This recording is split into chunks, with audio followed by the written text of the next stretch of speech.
Good evening, everyone, and welcome to the Royals Rundown podcast presented by Royals Review. I am Jacob Milham, joined per usual by the illustrious Jeremy Greco. Jeremy, no falling off the rails quickly tonight because we do have a guest. We have to be on our best behavior.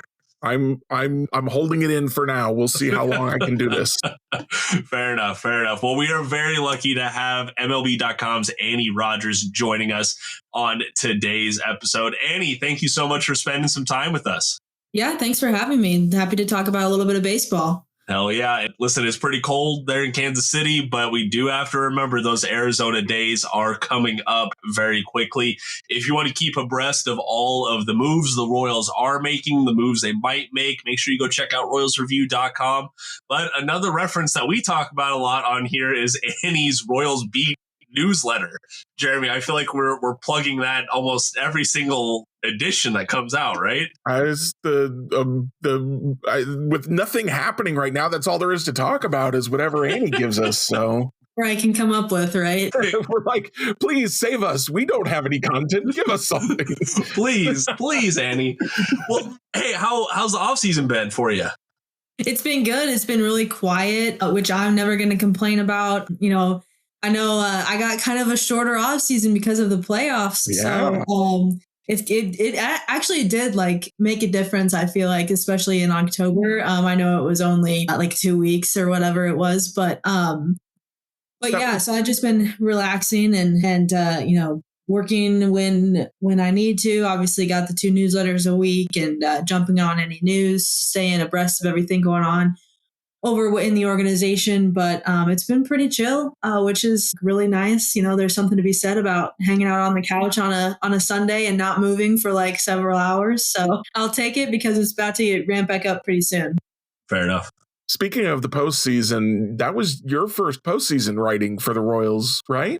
Yeah, in Kansas City, I covered a couple in St. Louis when I was over there, and I've hopped on MLB.com's coverage every so often. You know, they'll send some extra reporters to championship series, World Series, that sort of stuff. So this was my first time, like in a long time, being the main beat writer for a team in the postseason, and a lot of fun, very exhausting. But yeah, it was really cool, and I'm really happy for a lot of people over there. With the Royals, they've waited a long time. You guys have waited a long time for it. So it was cool to experience that. Awesome. Yeah, and I didn't even really think about how different of a rhythm that would be because you have the wild card and then the divisional, and you're wrapping up the season, and then you go right into Thanksgiving and then the winter meetings, and you just keep going after that. Yeah. Yeah, like I spent 2 weeks on the road at the end of the year from that final road trip from Washington to Atlanta, and then back up to Baltimore for the wild card, and then to New York for the division series. And like I spent 5 days in New York, and there were only 2 games, and it was so exhausting. I know no one wants to hear me complain about it, but I was like really when it ended, there's like all this adrenaline and stuff in the postseason, and then you get home and you just I just crashed. So yeah, October is like very quiet after that, and then everything ramps up. There's a bunch of news early November. Things get done before Thanksgiving, and then you've got the winter meetings and stuff. So there's like kind of like a flow or rhythm to the off season that I've figured out by now. That's good. It all comes with experience because Annie, I've genuinely lost count. Was this your 3rd season, right? Being the primary beat writer? 4th? This was 4th, yeah. So I'm going into number 5. Yep. Woo. You're seasoned pro at it by now. I know, yeah. Well, I became like the senior reporter on the beat like 2 years in, and that was So no, I'm feeling settled in by now. Do you miss Alec Lewis yet? Do you miss him? Don't tell him that. No. It was just he doesn't need to know that. Fair enough. Well, hey, so you're talking about all the travels, and Jeremy brought up this question because people underestimate like how tiring being on the road for 2 straight weeks is when you're traveling and you have a job to do. What was your favorite city to travel to this past season? Oh, that's a good question. I got to knock off Pittsburgh off my list of ballparks. I hadn't been there yet, which is funny given how my years covering the Cardinals, it just never lined up. Yeah. But yeah, that was really cool. such a amazing ballpark and really cool city actually too. I just didn't really know much about it. So that was really fun to explore. That was kind of near the end of the year too. So I really enjoyed that. Just that because it was a new one for me. Every year I love going to Minneapolis. Like that's probably my top one. I know it's kind of like no one ever says that, but I just like I love the city and I really love the ballpark and the people there are amazing too. Like I know a lot of Twins people. So that's probably like my number one. Besides for like I love the historic ballparks and everything, but I really enjoy going to Minneapolis. Was PNC Park there in Pittsburgh as pretty as they say it is? I haven't been up there personally. It was actually. Yeah, wow. The pictures like honestly don't even do it justice. Like it's super gorgeous, an amazing view. The press box is like literally in the sky, it feels like. So like the view of the game wasn't great, but the view out into the field and like beyond with all the bridges was really, really cool. I had like there were times where I was just like, I don't even know what's going on in the game because I can't see. I was in the second row. It was kind of a mess. There was like no one there during that time too, because they were really obviously out of it. And so, yeah, but the view was like incredible. And the city was really If I remember, it kind of felt like the Royals didn't necessarily know what was going on during that series too. So yeah, you weren't alone in that. That's a good point.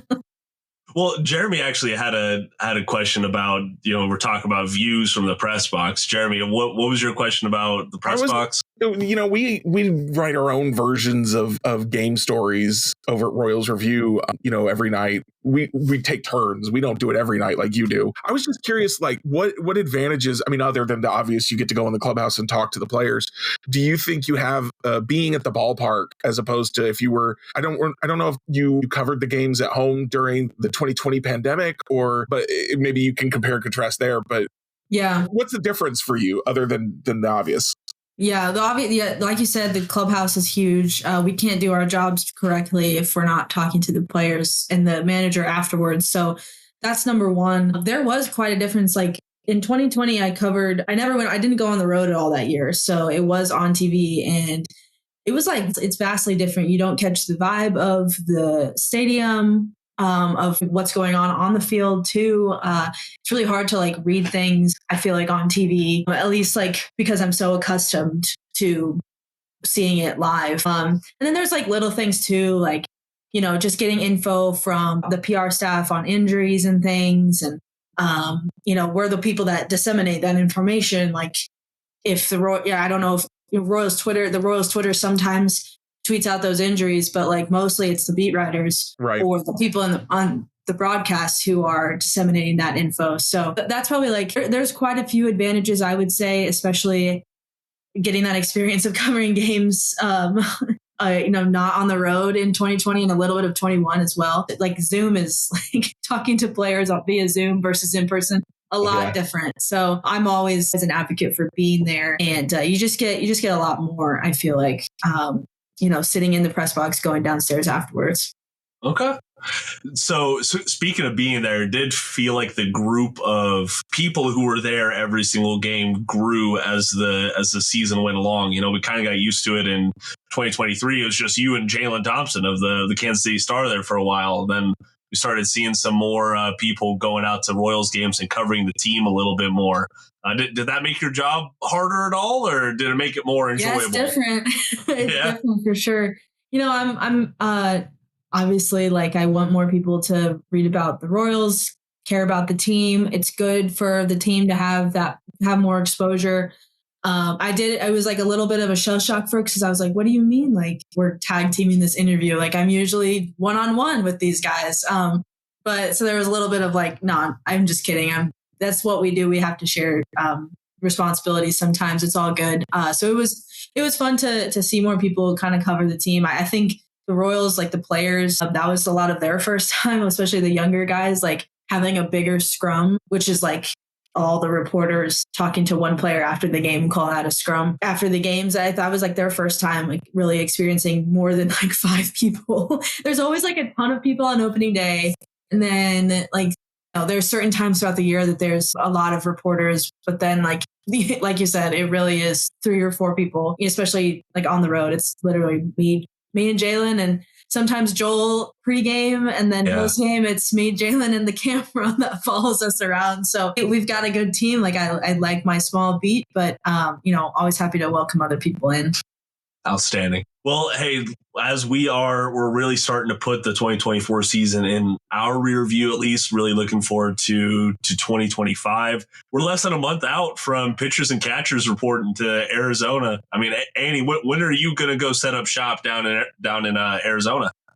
Yeah, I got my flight scheduled for February 11th. So right before pitchers and catchers report, I kind of go at like the last possible second so I can spend as much time as I can at home. So, but yeah, after that, I'm there. I get to come home for like a couple days in March at some point. But yeah, otherwise I'm there and every day it becomes, it's really fun. I really enjoy spring training. I wish it was like a little bit shorter, but I understand why they make it as long as they do. Like, the pitchers really do need that amount of time. So, but it's a good time. And like, I encourage anyone who's a fan to, like, if they can, get out to Arizona at some point, because it's an awesome atmosphere. And I always think people underestimate how far the different stadiums are spaced out from one another. You have the teams that go to Arizona, you have the teams that go down to Florida. Of course, we all know that. But a lot of people assume that the stadiums are all like clustered right together in Arizona, and that's not the case, right? Like, they're actually pretty well spread out.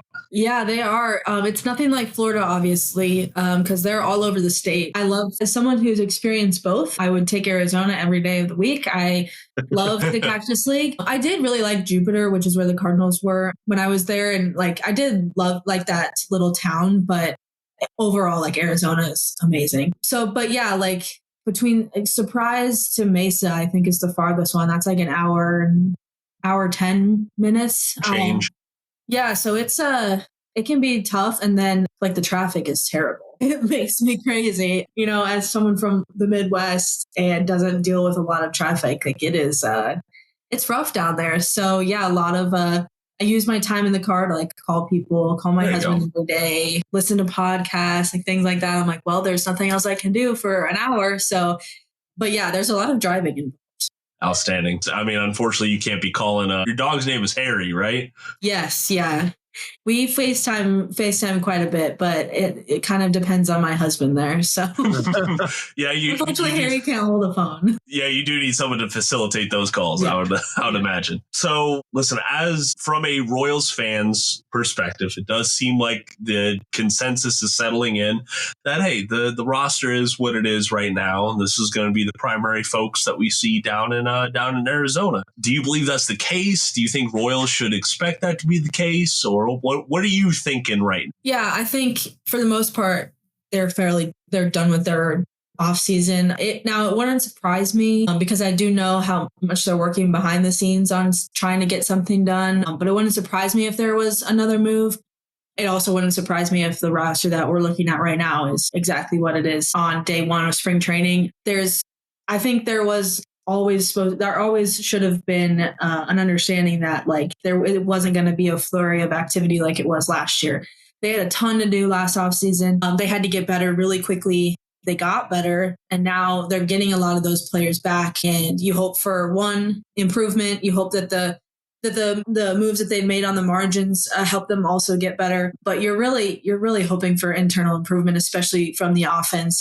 I know that's not what anyone wants to hear, and there's still time, absolutely, for them to make a move. But I do think, like, from a free agent standpoint, I just don't really see a fit out there for a bigger move. And I think they've been in trade talks quite a bit throughout this offseason. Just nothing has come to fruition. It takes two to tango on the trade talks. This isn't MLB The Show. You can't force a trade through, no matter how much you want it. One free agent fit that you were pretty I would call forward leaning on this offseason was Michael Lorenzen coming back to join the Kansas City Royals. And lo and behold, that did actually happen. Listen, was that just a poorly kept secret on the Royals front? Is that all that was? No, I'm just really good at my job. Come on. No, yeah, I think like everyone kind of recognized early on that it would be a fit. For both of them. I think the reason it took a little bit is because Lorenzen was, trying to get a little bit more of a multi-year kind of thing. a little bit more money, that sort of thing. So he just wanted to kind of see what the market looked like. And but at the end of the day, like it made a ton of sense. And especially after the Royals moved on from Brady Singer. So they had a void in their rotation. Lorenzen's going to fill that, but he also has versatility to go to the bullpen, whatever, kind of how the season progresses. They're open to a lot of different things. So I think it was just kind of like a matter of getting the years and dollars to fit for each other. I think early on they recognized it would be a good fit to have a reunion. Okay. Jeremy, before I pass it off to you for next question, you spoke about Lorenzen filling a hole in the rotation. Do you have any thoughts about this 6-pitcher rotation trend that seems to, I would call it, emerging? We saw some inklings of it in 2024. Now it seems like a lot of teams are planning on that in 2025. But do you have any thoughts about that? Yeah, I always ask about this every spring and like throughout the season as well with the Royals, because it's something that like I think does make a lot of sense as the game evolves. But the answer I've always gotten, and that might change in this year, but the answer I've always gotten is they don't really prefer that. And I think a lot of it has to do with the pitchers that they have. The pitchers don't like it, honestly. They want, especially you think of like Lugo and Waka, those two guys, like they want to take the ball every 5th day. They're very traditional. I'm saying that in air quotes because like they're not like old school, but they do value going every 5 days. And so you don't want to make your half your rotation uncomfortable. So they don't want to force that on them. I also think like they're open to, you guys kind of understand how Matt Quatrero operates and the coaching staff operates. They're open to new ideas and being open-minded about that. So I always kind of like follow back or circle back on it every few months just because it makes a lot of sense in my mind. And, every time the answer is pretty much the same. It's like, no, we've talked about it, but nothing, we're not really going in that direction right now. Okay. I was just curious. Seems like it could be a thing that takes the league by storm, or it could just be one of those tactics that a select few teams deploy. Yeah, I wouldn't be surprised if most of the league adopted it in the next few years. I mean, the way that people, teams are treating their pitchers, especially in the minor leagues, as those guys come up, would make a lot of sense if suddenly we have six-man rotation throughout the whole league. On to you, man. The first question I have is just, do you have any memorable moments or anything you were particularly proud to write last season or in the off season, whatever, just within the last year since we talked to you, something stand out to you? Yeah, it's funny. I always like put a little section in my newsletter at the end of the year, like about what I wrote, like the things that I wrote or whatever. And I was thinking about it this year. I'm like, oh, what am I going to put in there? I don't know. And then you kind of like go through the year and you think about all the stories that you wrote and all of the things that happened throughout the full spring training and season. Like there's a lot of things that went on. So the biggest thing, I guess I don't know. The first thing that pops into mind for some reason is a story I did on George Brett right before the Royals played the Yankees in the postseason and like him reminiscing on, and that literally was not anything that I did. It was just him having amazing quotes. Like he was just completely trashing the Yankees and I loved it so much. And it was super funny to me. So it was basically just like me putting all of his quotes together and putting it in a story, but I had a good time with that one. I think if I go back all the way to opening day, I did a pretty deep dive into the Royals offseason and why they made the moves that they did, how it all kind of came to fruition. There were some like little details in there. I spent a lot of time in spring training a year ago researching and reporting that one out. So I was really happy with how that one turned out. That landed that went live right about around opening day. And lo and behold, like a bunch of the stuff that was said in there ended up working out because they were so much better this year. So that's always nice when that happens. But yeah, there was a bunch of things like, I don't know, the game stories about like the big moments throughout the year. Bobby Witt Jr.'s triple. You guys know what I'm talking about. When they made that big comeback, that one was really fun to write. Dissecting the Royals trade deadline strategy. I thought that one was really interesting. The story I did on Cole Reagans before he started game one of the postseason. He just talked about how much he loved Kansas City. I thought that was really cool. So there's a lot of things that, at the end of the year, you kind of reflect on what you did. And it really helps when the team is good and they give you some good stuff. So those are kind of the things that come to mind. Speaking of, we were talking earlier about your first trip to Pittsburgh. Are there any road trips you've got circled on your calendar this year that you're super excited about for any reason? I have 2 more ballparks on my list that I need to cross off, and those are Miami and Philadelphia. So hopefully I will be going to both those this year. And I can say I've been to 30 out of 30. So finally, oh my God, it's been like forever. Yeah. So those are the 2 that I really need to get to. But I always love the trip to Boston, to Toronto, if I can get on that one. So yeah, there's a couple that I've got circled. You're probably aware of this, that the Royals fans and Cardinals fans, certainly, I don't know if the teams really do, but the fans have a rivalry between them. Is there any of that shows up? You've written for the Cardinals, you've written for the Royals. Is there any that shows up in the media or the beat writers room or any of that stuff? Not really. Maybe I'm just the great mediator and, I've been to both press boxes. No, I'm just kidding. No, there's not really. I know a lot of people who have covered both teams, people who have lived in St. Louis, go to Kansas City. So yeah, there's not really a big rivalry, I would say, and that comes up beyond the fans. But man, it's a fierce rivalry, I will say. It definitely is. I've learned that by now.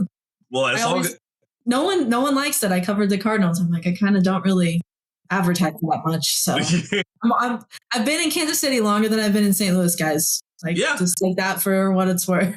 Exactly. Just got to move past I'll give you a pass for having written for the Cardinals then. No doubt. There you go. I think Lynn Worthy probably has to put in a few more years there in St. Louis before they give him a pass for writing in Kansas City, though. Still got some more time to do. Yeah. Lynn and I, huge rivalry between us. Yeah, we always are going at it. Yeah. No, I'm happy for him, and he just got promoted to columnist, so I'm happy that he's got that awesome. New job. Yeah.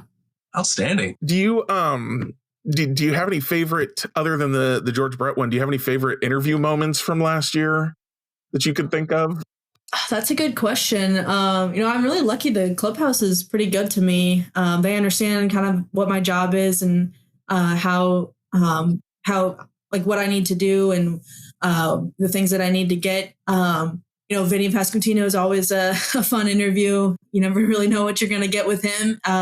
He pushes back on some things, and we've had some, I wouldn't call it. We've just had good conversations about baseball before that. He challenges me. I think I challenge him. We have a good time with it. So he's that would be the person that I think of when you ask that question, is just, because he is such a, he's a great quote. People love seeing him on TV too. So he definitely knows how to give a good interview. If Vinny got traded, would you miss him, do you think? That's a good question. Or would you just be I cover the team, I'll cover whoever's here? I mean, I cover whoever's there. There's people who come and go, throughout the whole year. But he definitely he's a good guy to talk to, has really good perspective. All those guys do. Michael Massey, he has won our KC BBWA award for the person who best helps us do our jobs. He's won that 2 years in a row. He does such a good job of, who's the guy that we need to go to after a really terrible loss. No one wants to talk to, but we've got to get a quote. We've got to get, some explanation of what's going on. And, Michael and Vinny and Bobby and, pretty much everyone is pretty willing to stand up and hold themselves and the team accountable. And, that's all you ask for as a beat writer on most days. I don't want to be in there. You don't want me in here, but I got to do my job. Yeah. There's a mutual respect, I think, which is really nice to have. So for a completely different kind of angle, you covered the team. They had a couple champagne celebrations in the locker room. You were in there for those, right? Yeah. How is that, being actually in there for that? It's the most chaotic thing that you've ever done. Seriously, I can't even explain it. I was trying to prep Jalen because this was his first time covering postseason team, and I was just go in there and get as much sound as you can, just watch everything that happens, but cover your eyes because the champagne, like it hurts when, and they're not spraying it on you, but you just get blasted, Right. Unintentionally, except for when I walked in Atlanta, they were celebrating their postseason clinch, and Vinny comes up to me and goes, "Annie, you made it in," and then just like downs me in champagne, and I'm like, dude, and I'm like soaked at this point. I had just walked in. It was such a mess. I was gross and smelly when we finally got back up to the press box. But it's wild, and you're just trying to like get as many interviews as you can, and they just progressively get more intoxicated as the night goes on, and you're like, okay, at some point I just need to leave because I'm not getting anything useful out of these guys. But it's a good time for sure. And then I was able to get my clothes to Baltimore, but after that celebration I had to unfortunately throw my shoes away because they were trash. But I had a couple of pairs, so it was okay. But those shoes were in rough shape by the second champagne celebration. Oh, man. Are you going to have some like ski goggles and galoshes ready for the next clinch celebration or what? Well, since I had covered a postseason before, I kind of knew what I was going into, and so I had like a poncho. It was like a clear like $1 one from Walmart or whatever, and I had a couple of those in my backpack, and so I did wear that, and everyone was like, "Oh, you can't believe you're wearing a poncho," and I was like, my shirt is completely dry, so like it's a nice shirt, so I don't even care what you guys are saying. Like, I know I looked dumb, but at that point, like I was like, I am in survival mode, guys. Yeah. Like, you just gotta let me live, and it was good for it. I forgot to mention, like in New York, I had to do laundry, so I went to a laundromat for the first time in New York City. I'm like, I don't know what the heck I'm doing here. I'm just so out of my depths, but it was all good. Like it was a great laundromat, I will say. Talk about a culture shock moment. I mean, yeah, I was like, I think I sent a picture to my husband and I was like, I'm walking with a bag of my dirty clothes through New York City, trying to find a freaking laundromat. And he was like, okay, have fun. Good luck. Oh, man. Hey, so you brought up the Michael Massey Award. Do you have a Hall of Fame ballot this year? Nope. No, I do not. I haven't. It's 10 years of service time. Okay. So, yep. No Hall of Fame for me. I thought it was 7 years for some reason. I was like, maybe she's on the cusp of that, but okay. Yeah, it is crazy how like quickly the 10 years, like I can, like it's coming up. I think I've been a member for 6 years. I mean, yeah, like it'll be here kind of before we know it. But yeah, no, I'm just watching. Outstanding. Yep. Did you dare to give us who you would vote for if you did have a ballot? I don't know, because I don't have a ballot. I don't really put too much thought into it. And I think like that's such an honor to do, like an honor to vote. And it would be, I would have to, I would want to sit down and create my kind of like voting philosophy, because you can go a lot of different ways. And then I would need to like stick with that every year. So yeah, I'm not going to say it because I haven't even thought about it. But I'm excited every year. Like I get really excited to see what the class will be. Will you do public ballots when you get to vote? Will you post those online for everybody to see? Yeah, I think so. Yeah, I would imagine so. I'm a pretty firm believer in, the not just holding yourself accountable, but I think just, an explanation of what you're thinking. And, like I said, if you have a voting philosophy and you stick to that policy every single year, like it will make sense. Your explanation will make sense. So I got to sit down, at some point in the next couple of years, I'll sit down and think about it, but we haven't got to that point yet. So still got plenty of time. Yeah. The media have any input into the Royals Hall of Fame, or is that just all fan voting and team stuff? Yeah, we do have an input. I'm on like the media board or whatever, so I was able to vote for that. Yeah. Cool. Very nice. Yeah. It was a really stacked ballot this year. Super stacked. I'm really interested to see what happens. I will probably talk about it once it does become public. I'll talk about who I voted for, but I think like there's a lot of things like you really can't go wrong with a couple of different guys. So it was hard to narrow it down. Yeah, I sat down with the ballot at one point and I was looking at it. And I'm like, I could see a reason to vote for all 9 of these guys. Honestly, it was great. And last year it felt like it was pretty easy. There were some guys that I felt like were obvious, and some other guys I was like, yeah, just move on. But this year, and it's not going to get easier anytime soon. I don't think. No, that's what I was just going to say. Yeah, I was just going to say that is like every single year, either the guys that you don't vote for are going to keep showing up, like you said, and they're going to keep getting, from those 2014-15 teams, like those guys are all going to start showing up the next couple of years. So it's a matter of like, if you vote for one, do you vote for all of them, or like what happens there? So yeah, it's an interesting conversation to have. Yeah, it's certainly a good problem to have, I would say. Before we get on out of here, Annie, there are some Royals related stuff that we do need to talk about. First, I do want people to be aware that you have started up your position by position breakdown for the Royals. You had the catchers come out this week. I would say it was a common sense breakdown. It was good insight. Salvador Perez is still the top dog behind the dish right now, with Freddie Fermin being an excellent backup, if you ask me. Is there anything else that you think Royals fans need to know about this group? Because it feels like it's a very deep spot in the organization. Yeah, that's what, I hope I conveyed that, is that it's as deep as it's ever been, I think, that position in the farm system. And so there's going to be some interesting conversations to be had, decisions to make coming up in the next couple of years. Like I mentioned, Salvy's in his final year of his guaranteed contract. He's got a club option for 2026. As it stands right now, like I can't imagine the declining that. Like I think they would either pick that up or renegotiate another deal with Salvy. But they've got some really big time bats in their catchers. So it's just a matter like, do those guys stick behind the plate? Do they move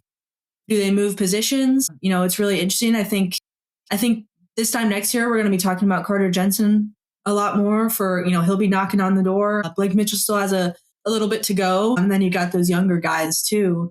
So there's quite a bit of catching depth in the organization, which is great for the Royals' future. It's also great as we talk about trades and stuff. Like that's it. That's something that other teams take notice of.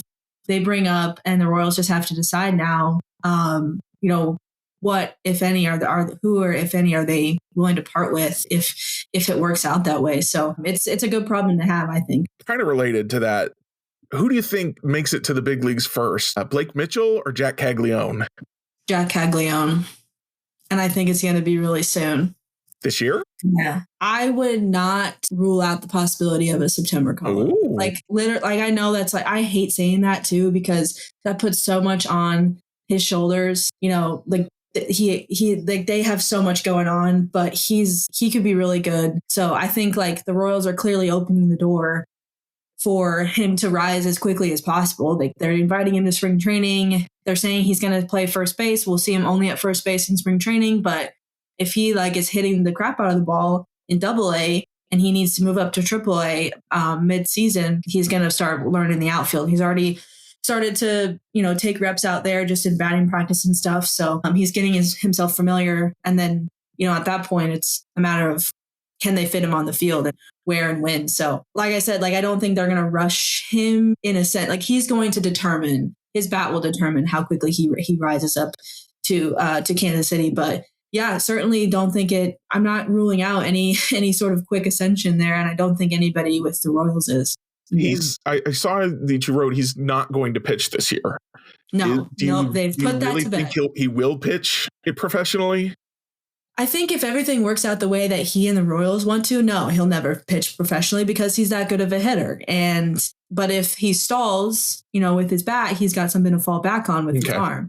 It is he does have a good arm. He was probably like a third rounder, fourth rounder with just as a pitcher. Like that's pretty good. But the way it was described to me was, his bat is so much more ahead than his arm. So do you want him to be in high A again because he has to pitch in high A, or do you want him to be in AA/AAA by the end of the year because his bat is that good? And, that's the fastest way he's going to impact Kansas City is with his bat. So it makes a lot of sense. Finally, just, got it out there. Like, I'm glad that they're not being vague about it anymore and just saying like, hey, he's going to hit, because everyone knew it. But finally, it's in writing now. Not that it can't change, but, Right. they've been saying it. Exactly. And thanks for that insight. And I know that Royals fans, like, that's going to be one of the top things that they're watching in Arizona. And shoot, seeing how he did in the Arizona Fall League, and that translates to spring training. You're going to have Royals fans going nuts for Jack Caglione by the end of March. Yes, absolutely. That'll be the most, there's always one player that everyone's like, call him up. Like, that'll be starting in spring training, I'm sure. Exactly. The other bit of Royals related news that we do need to get to is today marks the beginning of the international signing period for 2025. The Royals were in the second tier for bonus pool money, if I recall correctly. So they had a lot of resources to work with. And Annie, please tell me if I'm wrong here, but it does seem like the team has been a lot more forward leaning on the international front across the past 2 years, I would say. And that's kind of paying off this go around. Baseball America has their class so far as one of the top 5 international classes of the 2025 period. So I'll absolutely take that as a Royals fan.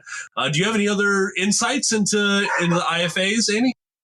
Yeah, it's a good class for sure. And like you said, they've really revamped their international scouting department, made some changes there that follow more closely their amateur and pro scouting departments. So that's kind of where like the foundation starts, right, for these signing classes. I think they're really happy about the way things have gone behind the scenes there with their scouts and kind of what their processes are and all that. But yeah, it's a good class. A couple of shortstops I think they're really excited about. A catcher, as we talk about the catching depth, add another one. You can never have too much catching. These guys, we can talk all day about their their rankings or whatever. The reality is we're not going to see them for a couple of years. Yeah. These are 16 and 17-year-old guys. But I think it can be really exciting. And, you start to think about like Ramon Ramirez, who was a catcher in their top 30 prospect list. He was one of these guys a few years ago, and now he's stateside and kind of making his way up through the system. It's really exciting. So I think it's a fun day for the organization for sure. I do think we'll get an official like list and announcement later this week. I would say I don't think it's going to come on day one. I think they like to have like their ceremony down in the Dominican Republic at their academy, get all those guys in, get everything signed, and then they announce the full list. But I think it's a pretty good class for sure. Excellent. And yeah, for all you listening out there, make sure you go follow Raising Royals. I'm sure that as news breaks of who is signed and for what, things like that, Raising Royals will have a good, what's the word, pulse on that, as they always do. Jeremy, am I missing anything? I can't think of anything. All right. Annie, if you had one last thing to say to Royals fans out there before you fly down to spring training, what do you think folks need to know? That's a good question. I would say, I don't know, not any like insight or anything, but just, I hope everybody had fun last year with the way things turned around. I had a lot of fun with it on the field. I know it was a different kind of coverage from me, a lot more on the field strategy stuff versus like looking toward the prospects and everybody coming up by the end of the year. So it was definitely different. I had a good time with it and definitely looking forward to more this season. As I get more settled in with the beat, I learn more from fans too. And, I love interacting with you guys as well, whether it's through email or at the ballpark. I really tend to stay off social media, so you're not going to get much from me there. But if you ever see me around, please feel free to say hi. I have one more question. If you had to stake your entire reputation on whether the Royals made the playoffs this year, would you think yes or no? My whole reputation. Your whole reputation. Oh my God. I mean, I would say yes. Like, I don't see. I think they make the playoffs again. I think they have a good chance at winning the division. Like, I don't know. You kind of look around the division and it's going to stay pretty much the same. Royals made incremental moves. The Guardians, like, they've reshored their pitching. So that's always going to be scary as an opposing team. They've got such a good staff, but the Royals have a really good rotation coming back. So, I mean, a lot has to go right. But I do think that, they'll at least be in the hunt. And I would say they'd get back. I'm willing to say that. I don't know if I'd stake my full reputation on it, but I'm willing to say that. I hate predictions. I hate them so much. But that one I feel pretty good about that. I was going to say, for someone who hates predictions, you went right for it immediately. There was not a lot of hemming and hawing there. Nope. Yeah. I guess I just feel like you look around the division, it's like, okay, you've got the Guardians to contend with. Tigers will be young and hungry again, but the Royals they've shown that they can beat them. And then the Twins they're still talented, but they've done nothing, to help their team. So it's just there hasn't been like a big jump up from any team in the division. So I would assume that helps the Royals more than hurts them. Well, hey, don't discount the Southside Royals, otherwise known as the Chicago White Sox. I don't even count them in the division. They're so bad. They're going to go from 120 losses to 100 wins. Just wait. Oh my gosh. I feel so bad, but my God, they're bad. What do you, if you had to take a gander at it, do you think that was probably the worst beat to have last year in baseball? I felt for those guys. I mean, I've been there, obviously covered 106 losses, 97 losses the previous year, but nothing like that. I mean, but my counterpart over there, Scott Merkin, is like the happiest guy ever. Like, he's the best. Okay. And so he did well with it. I mean, you just kind of got to find different kinds of stories, and he did a good job. There were some days where there just wasn't anything to write about. And at that point, I'm like, okay, but that's a rough run for sure. Oh yeah, for sure. Well, I'm glad the Scout was a happy guy going into it, and I hope he's a happy guy after he leaves there. Oh man. Well, hey, Amy, I know you said folks you're not too active on social media right now. Where can folks follow your work at then, at least? Yeah, I'm still on X. I post like news and stories there. So you can find me there. I'm on Blue Sky as well. I don't even know what my handle is on Blue Sky. We'll link it down in the description. Don't worry about it. Okay. And then, but the biggest thing, just follow Royals.com and the Royals Beat newsletter. Those are where my stuff shows up. Sometimes I forget to post my stories on social media. So just, if you get like the Jack Caglione news, you got that in your inboxes before, I posted it. So I'm glad that worked out the way that it did. So yeah, just follow me on there, because that's where you're going to get the most up-to-date Royals news. Excellent. Jeremy, anything to add before we get on out of here? Nope. All right. Well, we are going to get onto our Royals reviews. I'm not trying to get ahead of myself. So we always love having a new voice on these reviews. I would like Annie to go last, though. I'll start off with this go around, and I had the whole book description and everything up, and then I lost it.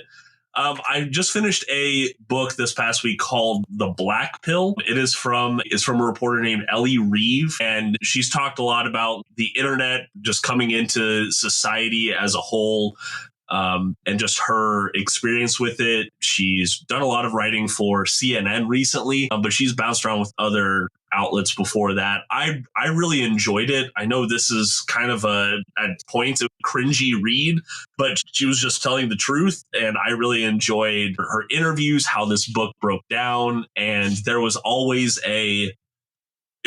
seemingly a distant point in the internet sphere that she very competently connected to the real world. So I enjoyed it. It's got 4.5 stars on Goodreads, so that's worth something. So Black Pill by Ellie Reeve, if you want to check it out. Jeremy, over to you. So I'm going to review the game I was going to review last time until we got into all the Star Wars stuff, which is The Legend of Heroes Trails into Reverie, which is the 10th game in the Trails series. I've played them all up to this point. I still love the series, but man, there are so many characters. It's hard to keep track of what's going on anymore. There was a lot of good stuff in there. One of the things that they kind of changed that I really liked was they got rid of the hidden side quests. So everything, I live in terror that I'm going to miss one of the side quests and miss out on some cool story content. So not having that happen to me, this game was really fun. I am really looking forward to the next game, which is going to be a new subseries and hopefully drastically cut down the roster and really be able to focus in on some of those character beats again. But, the Trail series continues to be one of my favorite series, and that game certainly holds up. I think it holds up better than probably Cold Steel 3 and 4, which are the games that come right before it. So lot of good stuff happening there. I enjoyed the game a lot, and I look forward to the next one. Annie, over to you. All right. So in the off season, I really get into cooking. Not so much during the season because of the time commitment, but I absolutely love like cooking dinner, experimenting in the kitchen during the winter. So with all of the snow and the cold weather in Kansas City, really got into soups like last week. Like we were just like a soup family and tried this new crock pot potato soup recipe that I found online. It's from Well Plated by Erin. So it's a pretty I feel like if you Google that, it comes up quite a bit. Like if you Google recipes, but it was phenomenal, really good. Very we didn't mash the potatoes completely. So we had some chunks in there and it was pretty good. Potatoes, carrots. We topped it with bacon bits and green onions. And we used Greek yogurt instead of sour cream because we're on a little health kick right now. Not sure if that will last as long as we would like it to, but yeah, it was really good and it was perfect for a very cold day, very cold week in Kansas City. That sounds delicious. Sounds very hearty. I mean, it was good. It's dinner time out here on the East Coast. Yeah, it was easy. Yeah, it was. I put it in or mid-afternoon, let it cook for a couple of hours in the crock pot, and it came out great by 6 p.m. So it was perfect. Outstanding. All righty, folks. Well, that's going to do it for us today on the Royals Rundown podcast. Thank you very much for joining us. But most importantly, thank you, Annie, for sitting down and chatting with us. It's good to have you on. And I know this is kind of one of the last down periods for you, like you said. So thank you for spending some time with us today. Yeah, of course. Happy to talk about Royals. Of course. If you want to follow along with Jeremy, Annie, or myself on social media, all those links will be down in the podcast description. Of course, make sure you go check out the Royals Beat newsletter and royalsreview.com if you want to stay up to date on all things Royals related. I am Jake Milham. He is Jeremy Greco. Thank you so much for joining us. And until next time, go Royals.